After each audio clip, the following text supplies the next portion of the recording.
नमस्कार, धर्म ज्ञान के दर्शकों का स्वागत है। मैं हूं आपके साथ कविता राणा। आज हम बात करेंगे एक ऐसे शख्स की जो सोशल मीडिया में रातों रात भविष्यवक्ता बन गए हैं। उनकी भविष्यवाणी को रिट्वीट किया जा रहा है। ट्विटर यूजर उनकी भविष्यवाणियों को 100% सटीक बता रहे हैं। उनसे पूछा जा रहा है कि आखिर इतनी सटीक भविष्यवाणी वो किस आधार पर करते हैं। एक नहीं बल्कि बैक टू बैक 3 भविष्यवाणियों के सच होने पर हर कोई इस भविष्यवक्ता को कंग्रेचुलेट कर रहा है। ये शख्स कोई और नहीं बल्कि एक ट्विटर यूजर है जिनका नाम निक्स बताया जा रहा है। इस वक्त देश में एक और चुनाव की तैयारियां जोरों पर है। इस बार का राष्ट्रपति चुनाव काफी दिलचस्प होने वाला है क्योंकि इस चुनावी रेस में मोदी सरकार और विपक्ष ने अपने अपने उम्मीदवार उतार दिए हैं। एनडीए ने द्रौपदी मुर्मू को राष्ट्रपति प्रत्याशी घोषित किया है, तो वहीं कांग्रेस समेत विपक्ष की तरफ से यशवंत सिन्हा इस रेस में है। जैसे ही भारतीय जनता पार्टी की तरफ से ओडिशा की आदिवासी नेता द्रौपदी मुर्मू को राष्ट्रपति पद का उम्मीदवार घोषित किया गया, सोशल मीडिया में तुरंत ट्विटर यूजर निक्स की भविष्यवाणियां वायरल होने लगी। 9 जून 2022 को ही निक्स ने द्रौपदी मुर्मू को देश का अगला राष्ट्रपति बनाए जाने की भविष्यवाणी की थी और यह भी कहा था कि वो एक शिक्षित महिला और अनुभवी आदिवासी नेता हैं और वो आरएसएस की पृष्ठभूमि से भी आती हैं। और इतनी अटकलों के बाद देखिए आखिरकार एनडीए की तरफ से द्रौपदी मुर्मू को फाइनल कर दिया गया। राष्ट्रपति चुनाव को लेकर निक्स की भविष्यवाणियों पर लाखों की संख्या में अब कमेंट्स आ रहे हैं। लोग उन्हें बता रहे हैं कि आपकी भविष्यवाणी फिर से सच साबित हुई है। कार्तिकेय पंचाल नाम के ट्विटर यूजर ने उनसे बकायदा पूछा कि भाई कोई कोर्स किया है क्या प्रिडिक्शन वाला। इसके अलावा एसबी सबले नाम के ट्विटर यूजर कहते हैं, I read but forget to save your 9th June post and also your handle. Your prediction proved right yesterday and I searched you for nearly 1 hour but couldn't find. You are absolute genius. KJ नाम के Twitter user कहते हैं 3 out of 3 predictions right. तो वहीं mythbuster नाम के एक और ट्विटर यूजर कहते हैं टेकिंग अ बो well researched and very well read. Congratulations for your 100% accurate predictions. Super. तो देखिए कुछ इस तरह से लोग निक्स को उनकी सच होती भविष्यवाणियों के लिए बधाइयां दे रहे हैं। वैसे ये पहली बार नहीं है जब निक्स की भविष्यवाणी सच निकली हो। इससे पहले देखिए इन्होंने 27 अगस्त 2018 को भविष्यवाणी की थी कि नीरज चोपड़ा ओलंपिक में भारत को स्वर्ण पदक दिलाएंगे और हमारा नाम रोशन करेंगे। निक्स ने अपने बाकायदा फेसबुक पेज पर चोपड़ा के स्वर्ण पदक जीतने से 3 साल पहले ही ये अनुमान जाहिर किया था और इससे पहले 2 फरवरी 2016 को ये भविष्यवाणी की थी कि बिहार के तत्कालीन राज्यपाल रामनाथ कोविंद एनडीए के राष्ट्रपति प्रत्याशी होंगे और उनकी ये भविष्यवाणी भी सच निकली। एनडीए की तरफ से राष्ट्रपति उम्मीदवार का चेहरा द्रौपदी मुर्मू बन चुकी हैं, लेकिन क्या वो इस रेस में पूर्व केंद्रीय मंत्री यशवंत सिन्हा से आगे निकल पाएंगी?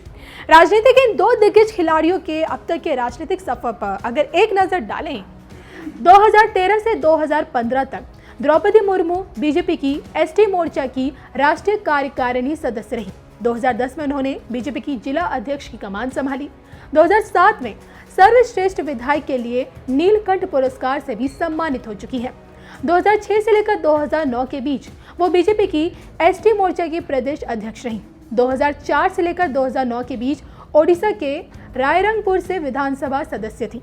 ओडिशा सरकार में परिवहन और वाणिज्य विभाग की मंत्री रही हैं, तो वहीं ओडिशा सरकार में पशुपालन विभाग की जिम्मेदारी भी संभाल चुकी हैं। भारत के इतिहास में अब तक कोई भी आदिवासी चेहरा देश का राष्ट्रपति नहीं बना है और ऐसे में आदिवासी समुदाय से आने वाली द्रौपदी मुर्मू के पास ये एक सुनहरा मौका है राष्ट्रपति की गद्दी तक पहुंचने का।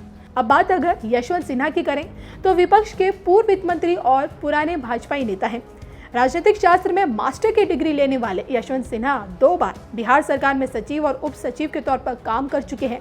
जर्मनी में भारतीय दूतावास के पहले सचिव नियुक्त किए गए।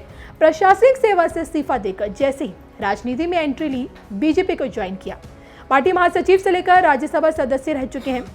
चंद्रशेखर सरकार में वित्त मंत्री का पद संभाला है। अटल सरकार में भी वित्त मंत्री रहे और अपने राजनीतिक करियर में कुल 7 बार बजट पेश कर अंग्रेजों के दौर की भी परंपरा तोड़ी और फिर भाजपा का दमन छोड़ 2018 में टीएमसी में शामिल हुए। तो राष्ट्रपति चुनावी रेस में आदिवासी नेता द्रौपदी मुर्मू और राजनीति के दिग्गज खिलाड़ी यशवंत सिन्हा आमने सामने हैं और ऐसे में कौन बाजी मारेगा, अब ये देखना बाकी है।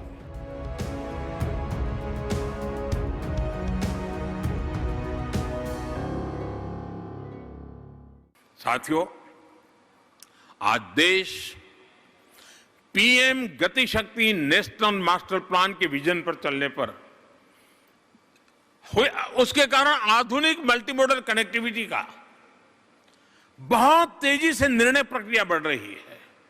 मैं अभी धर्मशाला में था, देश के सभी राज्यों के मुख्य सचिवों से मेरा मिलना हुआ और मेरे लिए इतना सुखद आश्चर्य था जब राज्यों के मुख्य सचिव ने गति शक्ति का महात्म्य जिस प्रकार उन्होंने समझा, जिस प्रकार से उन्होंने उपयोग किया है और बड़े से बड़े प्रोजेक्ट का प्लानिंग, वो बता रहे थे कि साहब जिस काम में हमें 6-6 महीने लगते थे, इस गति शक्ति की टेक्निकल व्यवस्था के कारण, कोऑर्डिनेशन के कारण, प्रोजेक्ट ओरिएंटेड अप्रोच के कारण 6 महीने का काम 6 दिन में होने लगा है।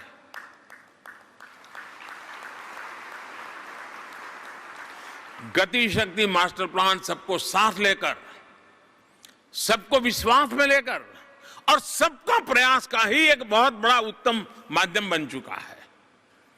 कोई प्रोजेक्ट लटके नहीं, सारे डिपार्टमेंट तालमेल से काम करें, हर विभाग को एक दूसरे की पूरी जानकारी हो, अल्टीमेट क्या होने वाला है इसका सबको पता हो। इस सोच को लेकर के गति शक्ति का निर्माण हुआ है। सबका प्रयास की ये भावना अर्बन डेवलपमेंट के लिए भी बहुत महत्वपूर्ण है। आजादी के अमृत काल में देश के मेट्रो शहरों के दायरे का विस्तार करना, टियर 2, टियर 3 शहरों में बेहतर प्लानिंग के साथ काम करना आवश्यक हो गया है। आने वाले 25 साल में भारत के तेज विकास के लिए हमें शहरों को ग्रीन, क्लीन और फ्रेंडली बनाना पड़ेगा। काम की जगह और निवास जितना नजदीक हो सके, मास ट्रांजिट नेटवर्क के आसपास हो सके, यह हमारे प्लानिंग की प्राथमिकता आवश्यक है। पहली बार अर्बन प्लानिंग को कोई सरकार इतने बड़े स्तर पर महत्व दे रही है और हम मान के चले अर्बनाइजेशन को कोई रोक नहीं पाएगा। अब अर्बनाइजेशन को मुसीबत मानने के बजाय अर्बनाइजेशन को एक अवसर मान करके हम प्लानिंग करेंगे तो देश की ताकत को अनेक गुना बढ़ाने का सामर्थ्य उसमें पड़ा हुआ है। और हमारा फोकस यही है कि हम अर्बनाइजेशन को अवसर माने, एडवांस में प्लानिंग शुरू करें।